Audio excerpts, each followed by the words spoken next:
타당도에는 두 가지 개념이 있어요. 타당도의 두 가지 개념이 그냥 뭐 다른 게 아니라 내적 타당도와 외적 타당도라는 게 있습니다.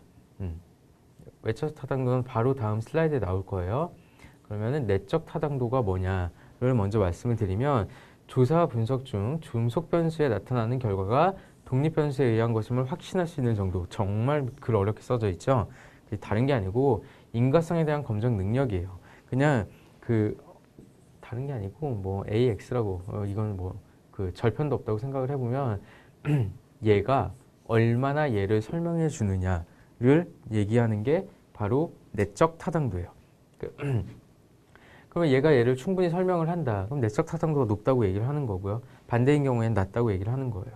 그러면 이 인과성에 대한 이 함수를 얼만큼 지탱해 주느냐를 이제 얘기를 하는데 지탱해 주는데 저해하는 요인이 있다고 합니다. 그 요인에 뭐가 있을까요?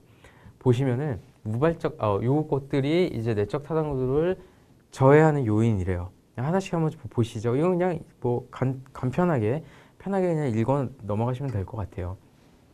우발적인 사건. 그러니까 설계 과정이나 뭐 설계 이전에 예상할 수 없었던 상황이 나타나는 경우래요. 근데 이거는 사실은 그렇다면 얘는 오차로 처리를 해야 돼요. 얘가 이제 오차거든요. 3단에서 노테이션을 배우겠지만 이걸 뭐 정규분포 따른다고 얘기하지만 이 오차가 커지면 커질수록 얘를 설명해주는 능력이 떨어져요. 그럴 수밖에 없잖아요. 얘가 올라가기 때문에.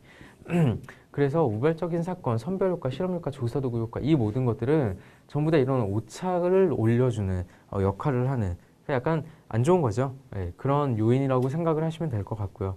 우발적 사건 말고 이제 선택 요인, 선별효과라고 또 있다고 합니다. 이건 뭘까요? 실험 집단으로 선정된 집단하고요. 얘는 이제 실험 집단이고 얘는 통제 집단인데 얘는 아무것도 안 하는 거예요. 얘는 아무것도 안 하고 얘한테 실험을 가해서 이 둘을 비교해 보는 거려고 하는 거거든요. 근데 얘네 둘이 너무 차이가 심하대요. 비교 자체가 안 되는 거예요. 비슷한 집단끼리 하나 가만히 냅두고 하나를 비교를 해야 되는데 애시당초 얘네들은 너무 달라요. 그래서 이 관계를 파악을 할 수가 없는 거예요. 그럴 때 이제 선별 효과가 있다고 얘기를 하는 거고요. 그리고 검사 효과는 뭘까요? 측정의 반복됨으로써 얻어지는 학습 효과래요. 같은 실험 계속 하고 있어요. 같은 실험자한테. 그러면은 얘한테 뭐 결과를 이미 알 수도 있는 거잖아요. 괜히 뭐 헛소리 한다던가 뭐 그런 그 실험 효과 때문에 내적 타당도가 낮아질 수 있다. 그리고 조사 도구 효과. 이거는 이런 자료 수집하는 데 사용되는 도구 뭐가 있을까요? 질문지, 조사표, 조사원, 조사 방법 다 조사 도구예요. 이런 게 변할 때 일관성이 떨어지겠죠. 그러면 정확하게 우리가 묻고자 하는 질문을 의도를 못 전할 수가 있습니다. 그때는 이제 내적 타당도가 떨어질 수밖에 없어요. 그리고 통계적 회귀. 회귀라는 게 뭘까요? 회귀. 이게 영어로 리그레션이거든요. 그래서 우리가 그 회귀 분석이라고 또 얘기하는 그거가 있는데 이거는 그냥 변수가 어디서 놀든지 간에 그냥 평균적으로 회귀하는 그 정도를 의미를 해요. 그래서 여기 지금 극단적인 값을 얻은 경우에 이를 계속해서 반복 측정하게 되면 평균치로 근사하게 되는 경향이 있어요. 그럼 이래도 타당도 입장에서 보면 우린 정확하게 측정을 못했다고 얘기를 할 수가 있잖아요. 그래서 내적 타당도를 저해하는 요인이 되는 거다. 얘를 이제 줄여야 되는 거고요. 성숙 효과는 실험 집단의 어떤 그 육체적인 또는 심리적인 특성이 변함으로써 실험 결과에 영향을 미치는. 그러니까 이거는 그 변수에, 그러니까 여기 보시면 조사 도구 효과라고 얘기했는데 약간 비슷한 개념이죠. 그 실험 집단에 뭔가 변화가 가해져서 그 인과관계를 추론하기가 쉽지 않아지는 그런 경우를 의미하는 겁니다. 그리고 이제 사멸 효과, 이건 이제 마지막으로 뭐 실험 대상의 일부, 아예 조사 자체가 불가능해서 이 자체의 관계를 파악하기가 조금 어려운 경우, 이런 것들을 의미를 합니다.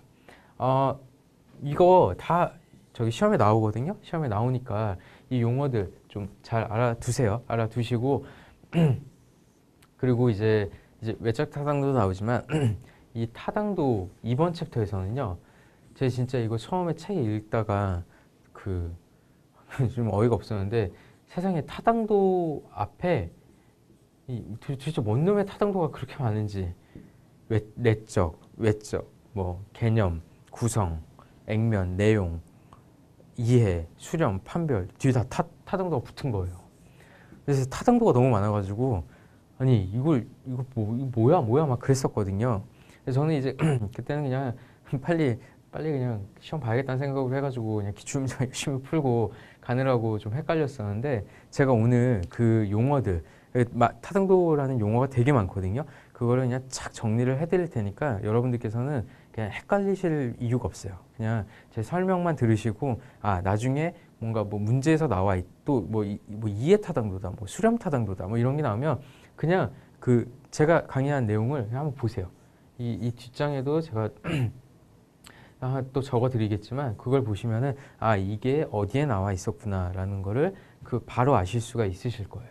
그래서 이 앞에 붙은 단어 때문에 너무 스트레스 받지 마시고요.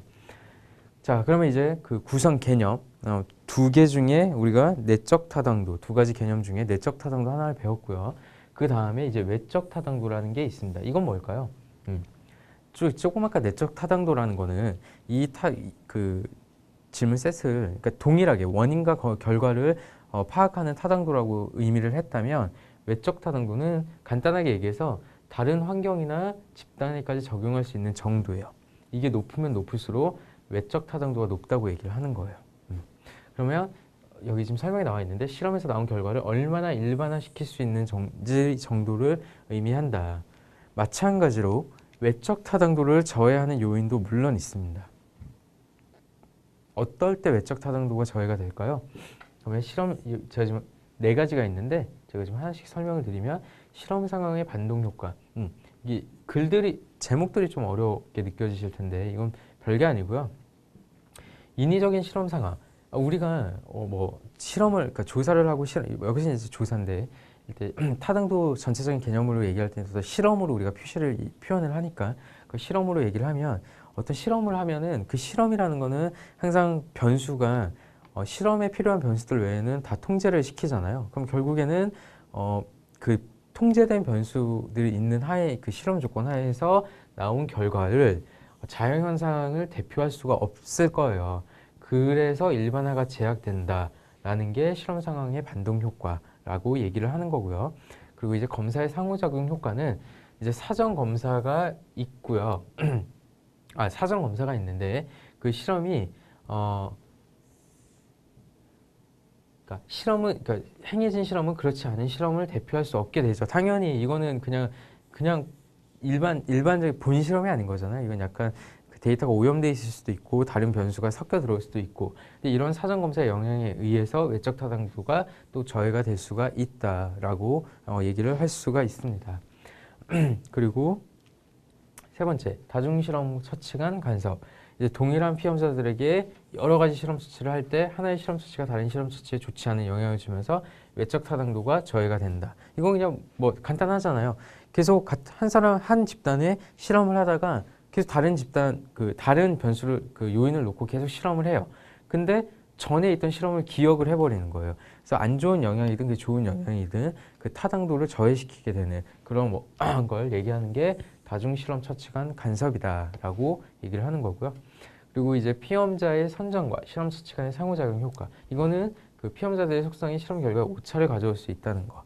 이런 게 다 외적 타당도를 저해시키는 요인이다라고 이해를 하시면 될 것 같아요. 반대로 얘도 줄이고 얘도 줄이면 당연히 외적 타당도도 늘어나겠죠. 반비례 관계인 거니까.